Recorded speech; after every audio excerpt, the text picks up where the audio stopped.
Happy new year সকলকে। বছরের এই প্রথম দিনটি একটু অন্যরকমভাবে কাটানোর জন্য আমি আর আমার হাজবেন্ড বিকাল বিকাল একটু সাজুগুজু করে বেরিয়ে পড়লাম এমন একটি জায়গায় যেটি দেখলে তোমাদের সকলেরও মন ভরে যাবে।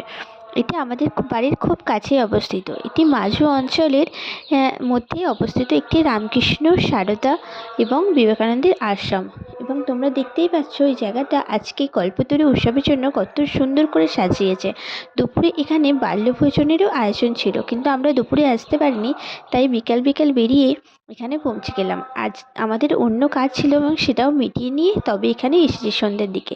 এবং এখানে এসে ভগবানের দর্শন নিয়ে মা ভবতারিণী মা, রামকৃষ্ণদেব, সারদাময়ী মা এবং স্বামী বিবেকানন্দের আশীর্বাদ নিয়ে আমরা এখান থেকে যখন বেরোবো দেখলাম দুপুরে যে খাওয়া দাওয়ার আয়োজন ছিল সেটা তখনও হচ্ছে, মানে ভোগ বিতরণ হচ্ছে।